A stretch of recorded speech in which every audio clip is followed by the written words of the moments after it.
ഷാർജയിൽ മരിച്ച നിലയിൽ കണ്ടെത്തിയ കൊല്ലം സ്വദേശിനി അതുല്യയുടെ മരണത്തിൽ സംശയം പ്രകടിപ്പിച്ച് ഭർത്താവ് സതീഷ്. അതുല്യയെ താൻ ഉപദ്രവിച്ചിട്ടുണ്ടെന്നും സതീഷ് സമ്മതിച്ചു. വെള്ളിയാഴ്ച രാത്രിയാണ് ഷാർജയിലെ റോള പാർക്കിനടുത്ത ഫ്ളാറ്റിൽ ജീവനൊടുക്കിയ നിലയിൽ കൊല്ലം ചവറ സ്വദേശിനി അതുല്യയെ കണ്ടെത്തുന്നത്. എന്നെ കുഞ്ഞ് വിളിച്ചു. ഞാൻ കട്ട് ചെയ്ത് വിട്ടു. കാര്യം പുറത്ത് പോകുമ്പോൾ ഇങ്ങനെ വിളി ഉള്ളതാണ്. അവിടെ ഞാൻ കട്ട് ചെയ്ത് വിട്ടു. അതിനുശേഷം കൊണ്ട് പിന്നെ ഒരു വീഡിയോ ഞാൻ കാണുന്നത് ഇവളിങ്ങനെ എന്നെ പേടിപ്പിക്കാൻ വേണ്ടി ഹാങ് ചെയ്യാൻ പോലെ കാണിക്കുന്ന ഒരു വീഡിയോ എനിക്ക് ബോട്ട് മില്ലിനെ വിളിച്ച് കാണിച്ചു. ഞാൻ ചെയ്യാൻ പോകുന്നു പറഞ്ഞിട്ട് ഞാൻ പെട്ടെന്ന് തന്നെ അത് ഓഫ് ചെയ്തിട്ട് ഞാൻ ഇവിടെ വന്നു. ഇവിടെ വന്നപ്പോൾ ഞാൻ കാണുന്നത് വെച്ചാൽ ഡോറ് ഓപ്പൺ ആയിരുന്നു. ഡോർ ഓപ്പൺ ആണ്. ഇവളിങ്ങനെ ഹാങ് ചെയ്ത് ഫാനിൽ നിൽക്കുന്നത് ഞാൻ കാണുന്നു.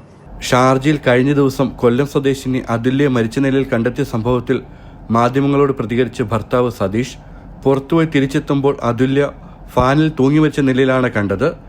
അതേ ഫാനിൽ തൂങ്ങി താനും ആത്മഹത്യയ്ക്ക് ശ്രമിച്ചെന്ന് സതീഷ് പറഞ്ഞു.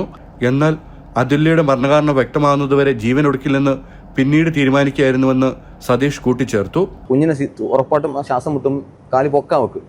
അവൾ എനിക്ക് വേണ്ടി ചാവൂന്ന് മരിക്കുമെന്ന് ഒരിക്കലും ഞാൻ വിശ്വസിക്കത്തില്ല. അവളുടെ കുഞ്ഞിനോട് അത്ര ഇഷ്ടമായിരുന്നു. അവളുടെ കുഞ്ഞിനെ നോക്കണം, അവൾക്ക് ഒറ്റയ്ക്ക് ജോലി ചെയ്യണം, മാറി താമസിക്കണം ഒക്കെ ഉള്ള മൈൻഡാണ്. അവൾ നാളെ ജോലിക്ക് പാന്നിക്കുന്ന കുഞ്ഞാണ്.